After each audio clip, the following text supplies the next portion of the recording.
Hey, yo, what's going on with it once again? Bros, women, bronies, and pegasisters, the one, the only, of course, Mr. Nintendo 232011, aka Criticism Guide 2009. Of course, you guys are first channel to the end of freedom.com, of course, services to that. Not many people on official channel, banner, design, and pictures, simple images for you guys that just my hat a little bit. And of course, as always, definitely check out their social media networks and description box down below, their accounts and all that good shit. And as always, definitely check out their business partnership program, best partnership ever had. Definitely check out news.com as well. And without further ado, let's get into it. So, My Little Pony Friendship is Magic. Season 5, Episode 15, which I thought it was 16, but it was actually 15. I don't know why, but what the fuck ever. Rarity Investigates. So, I've already seen this episode about a week and a half ago. I know I'm like 9-10 days late on it. I should did it like I normally do, like on Monday or Tuesday. But I was extremely lazy on it. Not because I have my job or my exercise and all that to do. I had plenty of time. I never got time around to doing it, pretty much. And of course, obviously, it was a Rarity and not Rarity Applejack. That's the next episode after. This is Made in Manhattan.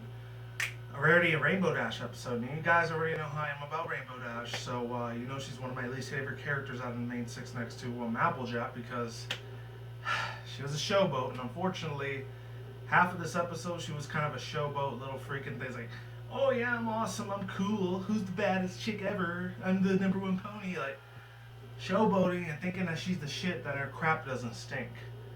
Ugh, telling you, this is why I don't like her, man. I just fucking don't. I'm sorry, but if you're a Rainbow Dash fan, like I always say, more power to you. I really honestly don't care. You can like your own thing, whatever the fuck you want, but for me, I just have this stigmata thing about her. I just really don't fucking care for her, period.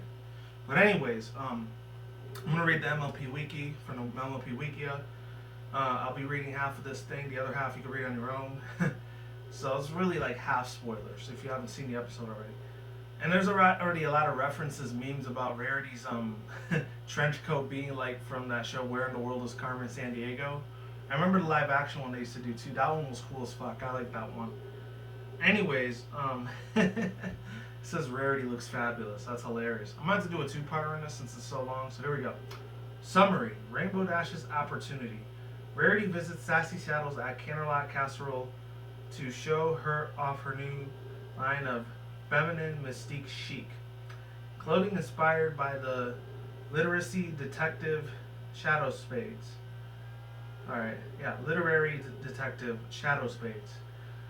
So I guess besides, on that other chick, J.K. Yearling or Y.K. Yearling or whatever her name was, the one that Rainbow Dash always looks up to, the chick that's like Laura Croft, I fucking forgot her name, Daring Do. So there's another one named Shadow Spades, that's from a book. Maybe she's a real like pony instead of a fake one, who knows? Just like Daring Do was for Rainbow Dash. Rainbow Dash enters the boutique and after briefly toppling all over the dress as she stands, mentioning that she will be attending, Princess Celestia's Royal Garden opening for the next day. The Wonderbolts will be giving an aerial performance at the opening, and Rainbow Dash, being a member of the Wonderbolts Reverse, is a backup flyer just in case the Wonderbolts cannot perform. In addition, she and Rarity are attending a royal dinner and the castle that evening, where Rainbow Dash is excited to hang out with the Wonderbolts personally. Dinner in Cancer Lot. Wind Rider, a Wonderbolt living legend. That night at the castle dinner, Rarity and Rainbow Dash meet retired Wonderbolt veteran Wind Rider. Rarity picks up on the particular scent of cologne, and Rainbow Dash is starstruck to meet a decorated flyer. Okay, so what else? Oh, here we go. I almost lost my spot there.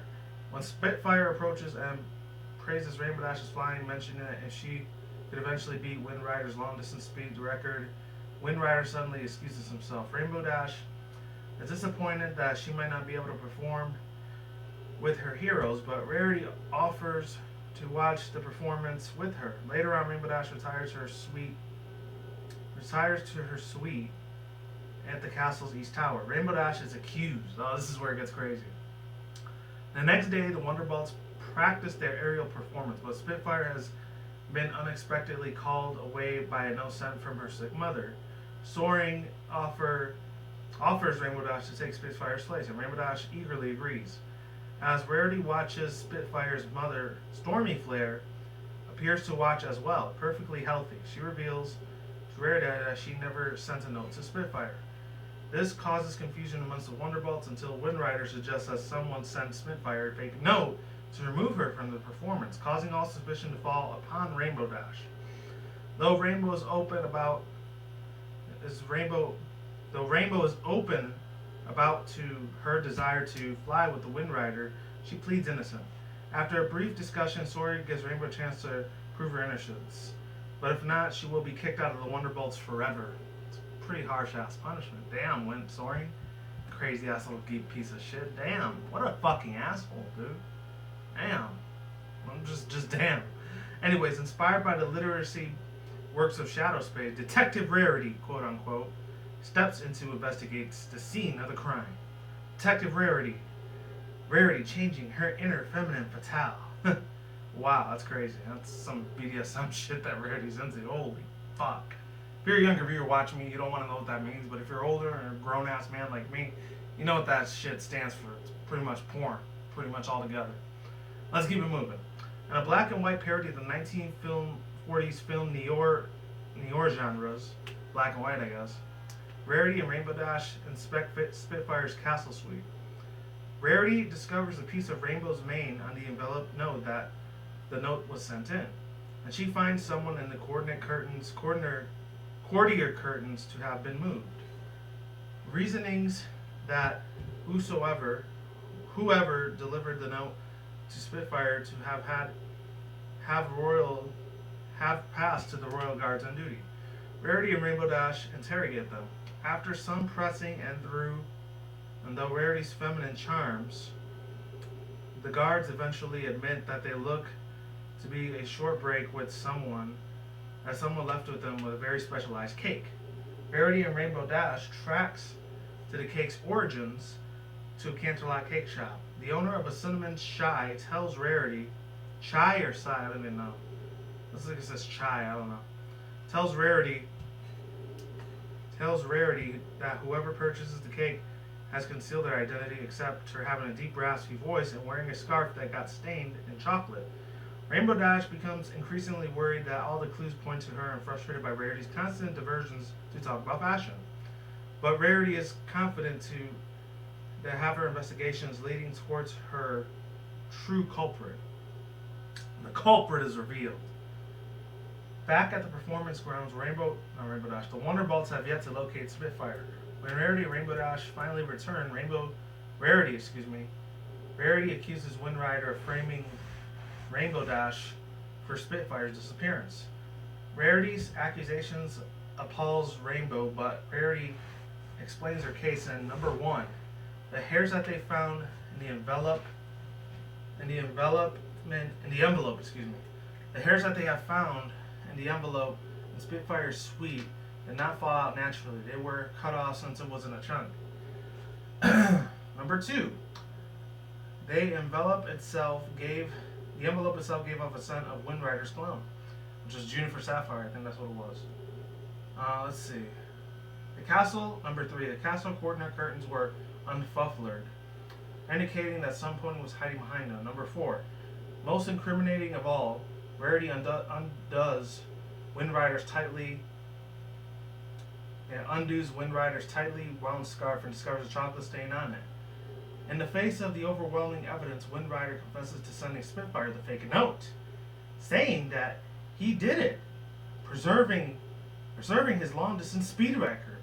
He states that sometimes playing dirty is necessary to win, but Soaring and the rest of the Wonderbolts disagree and scorn him.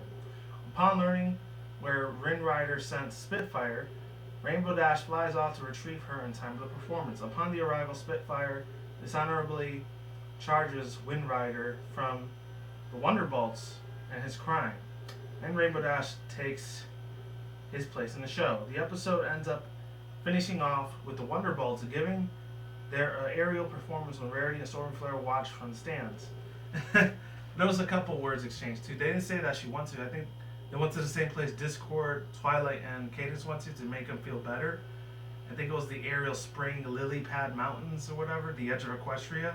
That's the same place where they fought that big snake monster, which I know a lot of the older, crazy, stupid-ass team bronies they all said, oh, it's a monster that looks like a giant penis or whatever, which it didn't look like no fucking dick. I mean, trust me, I'm a man. I have a dick, obviously. So that was not a dick. I'm just letting you guys know that. No, that was not a penis. But yeah, I know a lot of people said that it kind of was, but I don't know why the fuck they would do that. But yeah, so it says Rarity channeling her inner feminine's fatales. Rarity showing a piece of evidence. Wind Rider dishonorably discharged from his crime. Overall thoughts, views, and opinions on this one. It was a pretty decent episode. I wasn't crazy as hell about it compared to the other one that they showed this morning, which is Made in Manhattan. It's like the Rarity Takes Manhattan one from season 4, but a little bit different. But they did show Coco Pimel. Spoilers on that. That's the only spoiler I'll give on that one. I'm doing a separate video for that. Probably not after this video. Probably 2-3 days from now, Monday, Tuesday. This time it won't be a Saturday night like I'm doing it right now because I was just lazy as fuck when I decided not to do it. But yeah, it's pretty crazy stuff. The way they showed Rarity here is hilarious, man. Her femme fatale side. I mean, I know it's supposed to be very extremely lustful, sexual, pretty, beautiful, hot woman type of scenario type of thing, but I'm surprised they actually did it on this show. So it kind of made Rarity for what she is, even though there's shits on the fan art. I mean, I have seen it on my own. I never fapped to it or nothing, but I did see it before. I mean, this is for all the main 6 and anything that's cartoons in general. There's always going to be a Rule 34 for a lot of this shit. I've seen half of it myself, I'm not going to lie. I didn't masturbate to it because, I already got real life women I can have sex with. I really don't need to jack off to anything, really. I did that back in the day when I was in high school, but I was a very, very frustrated young man back in the day, I'm not going to lie. Now that I'm older and a little bit wiser and more mature, I barely have time for that anymore. Plus, I really won't want to go back to that since I already know how real life pussy is. But yeah, that's too much information. Anyways, all I'm saying is this. There was a lot of slow pacing in this episode. I mean, it was real quick, but at the same time, as other times would slowed down a little bit. I mean, I like that little thing that Tabitha St. Germain. She did a remarkably wonderful performance again as Rarity, and they showed the return of Sassy Saddles a little bit too. So this was like a 2-parter episode, just like in that episode with Spike when what's it called? I think in the season 3 a long time ago when the main 6 they had to leave for like a week or 2 to finally get Twilight Sparkle to defeat King Sombra and all of them. And I think Spike had to stay for a little bit or whatever. I don't know what it was, and he had to take care of the dogs. I forgot, not the dogs. He had to take care of the pets and everything that the main 6 own, like Opal, Winona, all those MLP little sidekick dogs, Tank, Alicious, etc., etc., etc. Angel Bunny, obviously. And I think the last one was from Hickey Pie. Tank. It's not Tank. What is his fucking name? Oh, Gummy. There we go. Gummy was his name. We got a lot of extra background character shit about what he was about when they showed the episode 100. What's it called? That fan fiction episode. I forgot what it was. I can't believe what it was. I think it was a Ponyville wedding or something like that. Anyways, other than that, excluding all that shit to the side, the last 2 things I'm gonna say about this episode that I love the amazing music that they play with the saxophone when they go.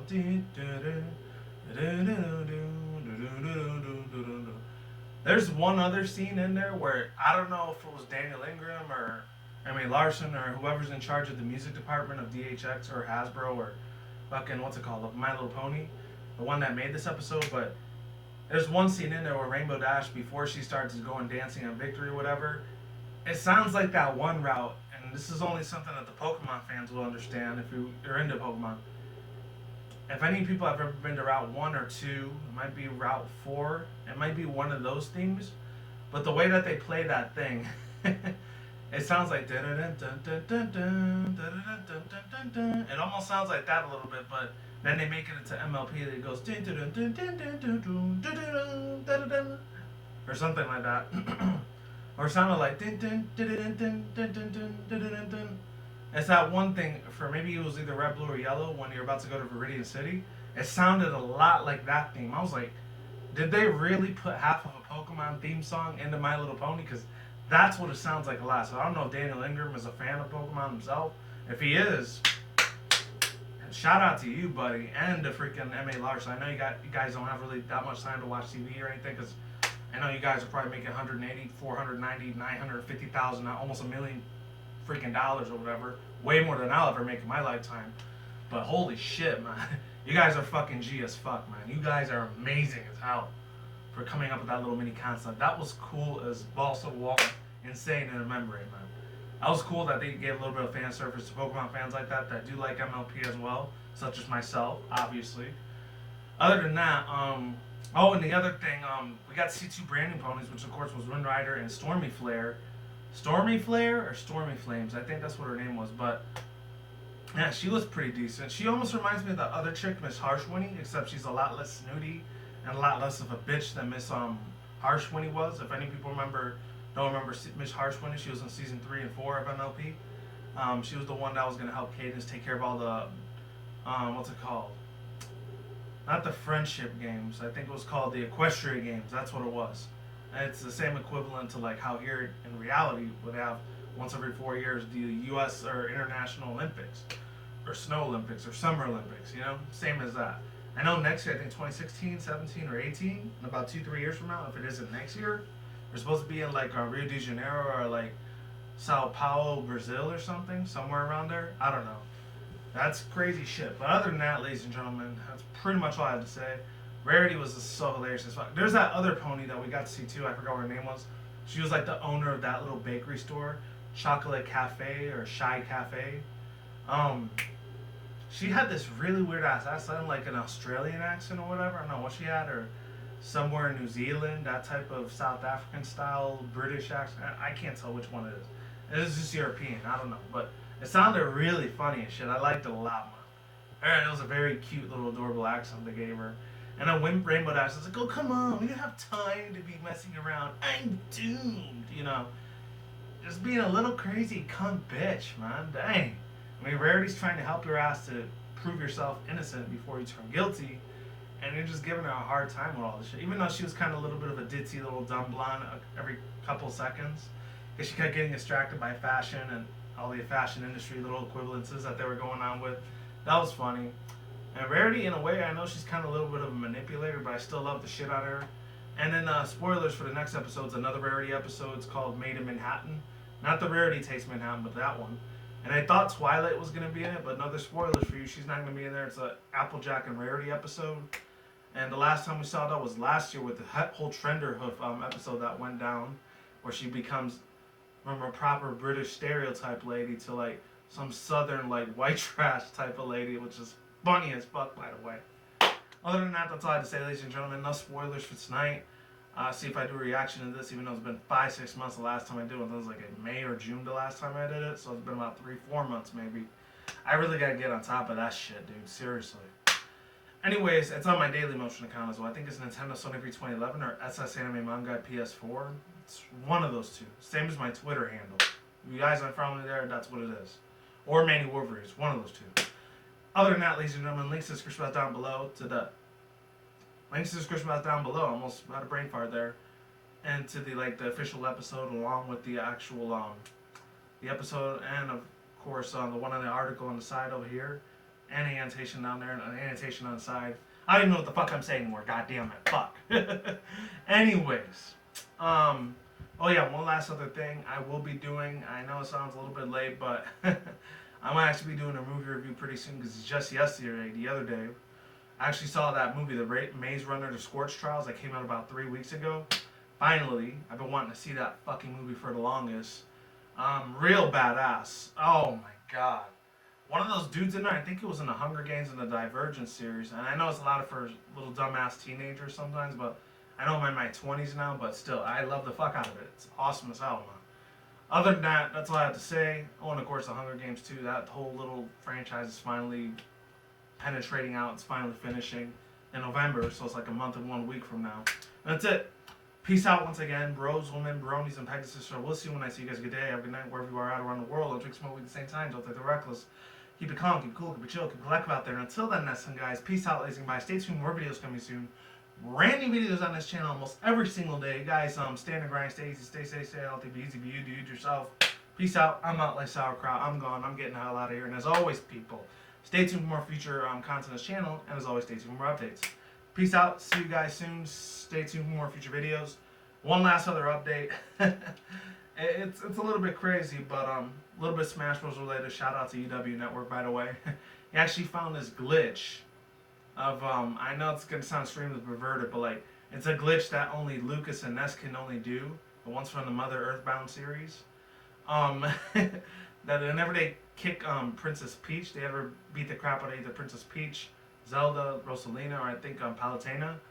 They actually show under their skirt, which is like, what the fuck is this? And it's kind of like back in my middle school years when I actually used to do that with me, because I was extremely fucking perverted back then. I kind of am now, just not as much. I toned it down a lot more, obviously, because I try anything like that in real life, I might go to jail for sexual harassment. And I don't really want that shit. I want to keep my record as clean as possible. Yeah, so yeah, fun little fact there. I might throw that a video in the description box down below as well. Talk to you guys soon, Juices. I'm out of here. Stay tuned for more. Peace!